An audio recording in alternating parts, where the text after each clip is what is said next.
నేటిదిన వాక్య ధ్యానం కొరకు సామ్స్ 27 5th స్టాంజా 27వ కీర్తన 5వ చరణంలో రాయబడిన వాక్యాన్ని చదువుకుందాం. ఆపత్కాలమున ఆయన తన పర్ణశాలలో నన్ను దాచును. చదవబడిన ఈ వాక్య భాగంలోని దీవెన నా ప్రియులకు మీరందరూ పొందుదురుగాక. వాక్య ధ్యానం కొరకై ప్రార్థన. ప్రేమ కలిగిన మా తండ్రి, మీ వందనాలు, స్తోత్రాలు. నేడు చదవబడిన ఈ వాక్య భాగం ద్వారా మామూలను దర్శించి మాతో మాట్లాడి బలపరచమని యేసుక్రీస్తు నామములో ప్రార్థిస్తున్నాను తండ్రి, ఆమేన్.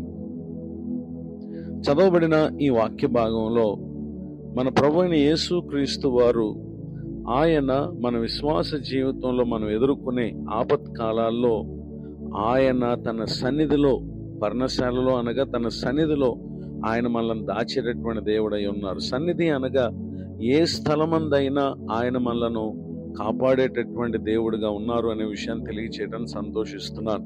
కారణం ఏంటంటే పలు పరిస్థితులు పొంచి ఉన్నాయి. అయితే ఆపత్కాలము ఏ చోట ఉన్నప్పటికీ, ఏ పరిస్థితిలో ఉన్నప్పటికీ నిశ్చయముగా దేవుడు మనలను దాచేటటువంటి వారుగా ఉంటారు అనేటటువంటి విషయాన్ని తెలియచేయడానికి ఈ సందర్భంలో సంతోషిస్తున్నాను. పరిశుద్ధ గ్రంథంలో రాయబడినటువంటి ఒక సంఘటనను మనం పరిశీలన చేసినట్లయితే, first book of Samuel chapter 23 verse 14. మొదటి సమూయేలు గ్రంథము 23వ అధ్యాయము 14వ వచనంలో, అయితే దావీదు అరణ్యములోని కొండ స్థలముల యందును జీఫోను అరణ్యమున ఒక పర్వతమందు నివాసము చేయుచుండెను. సౌలు అనుదినము అతని వెదికినను దేవుడు సౌలు చేతికి అతన్ని అప్పగించలేదు. చదవబడినటువంటి ఈ వాక్య భాగంలో మనం చూస్తా ఉన్నాం, దావీదుకు సౌలు వలన తన జీవితమందు ఆపత్కాలాన్ని ఎదుర్కొంటున్నాడు. సౌలుకు అతడు ఎంతో మేలు చేశాడు. కానీ సౌలు దావీదు పట్ల కలిగి ఉన్నటువంటి విషపు చూపును బట్టి, కోపమును బట్టి, దుర్బుద్ధితో ప్రవర్తిస్తూ సుబుద్ధి కలిగి ప్రవర్తిస్తున్నటువంటి దావీదు మీద అతడు మరణపాయాన్ని కలుగు చేసేటటువంటి ప్రయత్నాలు ఎన్నో చేస్తూ వచ్చాడు. అయితే ఆ పరిస్థితుల్లో సౌలు అనుదినము దావీదును వెతికినప్పటికీ దేవుడు దావీదును సౌలు చేతికి అప్పగించకుండా కాపాడటం ఎంతో ఆశ్చర్యకరమైనటువంటి కార్యం. ఈ మాటలు వింటున్నటువంటి నా ప్రియ సహోదరి సహోదరులు, దావీదు వలె సుబుద్ధిని కలిగి దైవభక్తితో కూడినటువంటి జీవితాన్ని మనం జీవించే ప్రయత్నం చేస్తే ఆపత్కాలము వాస్తవానికి దావీదు సౌలుకు అల్లుడవుతాడు.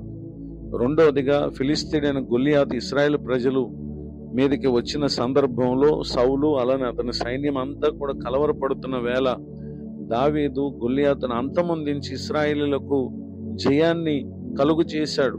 ఎన్నో మేలులు దావీదు సౌలుకు కలుగు చేసినప్పటికీ సౌలుకు కలిగినటువంటి బలహీనత విషయమై దావీదు వాయిద్యం వాయించినప్పుడు తనలో ఉన్నటువంటి బలహీనతను విడుదల పొందేవాడు.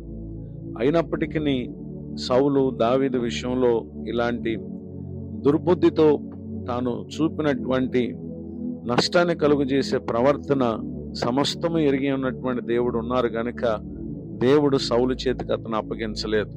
ఈ మాటలు వింటున్న నా ప్రియ సహోదరి సహోదరులు, ఆపత్కాలము మరి ఎవరో ఎక్కడో కాదు, కొన్ని సందర్భాల్లో మన ఇంటి వారి ద్వారా, మన బంధుమిత్రుల ద్వారా, మన స్నేహితుల ద్వారా ఇలా పలు రీతులుగా మన మీదకి రావచ్చు. కానీ ప్రభువే మన జీవితానికి ఆధారంగా చేసుకున్నప్పుడు ఆయన మనలను దాచేటటువంటి దేవుడుగా ఉన్నారు. ఆశ్చర్యకరమైన ఇటు సహాయమును ప్రస్తుతం మీరు అనుభవించే పరిస్థితులు అవి ఏ విధమైనటువంటి ఆపదతో కూడినవైనా ప్రభు మీతో ఉన్నారు. దావీదు వలె దినమునకు ఉదయము, సాయంకాలం, మధ్యాహ్నము అతడు ప్రభువును గురించి ధ్యానించుచు ప్రార్థన చేసే భక్తుడు. దినమునకు 7 మార్లు అతడు ప్రభు న్యాయ విధులను బట్టి స్తుతించే భక్తుడు. ఇలా అనుదినము తన భారాన్ని మోసేది ప్రభువే అని ఎరిగినటువంటి భక్తునిగా జీవించిన కారణం దేవుడే అతనిని కాపాడుతూ వచ్చారు. గనుక దేవుని ప్రేమించండి, దేవుని సన్నిధికి ఆసక్తి కలిగినటువంటి వారే గడుపుటకు ఆయన సన్నిధానం ముందు నివసించే ప్రయత్నం చేయండి.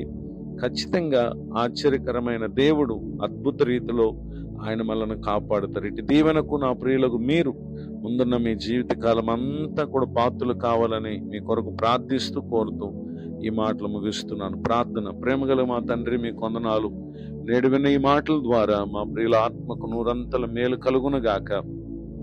దైవజనులను, వారి కుటుంబాన్ని సేవపరిచిన దీవించండి. నేడు మరి ఒక నూతన సంవత్సరం దయాకిరీటాన్ని పొందిన మా ప్రియులను జ్ఞాపకం చేసుకుని ఆశీర్వదించమని మీ దాసునిగా ప్రార్థన చేస్తూ ఏ ప్రయత్నాలు చేస్తూ ఉన్నారు, తమ ప్రయత్నములను ఎరిగి ఉన్నటువంటి మీరు ఆశ్చర్యకరమైన రీతిలో సఫలపరచమని యేసుక్రీస్తు నామములో ప్రార్థిస్తున్నాను తండ్రి.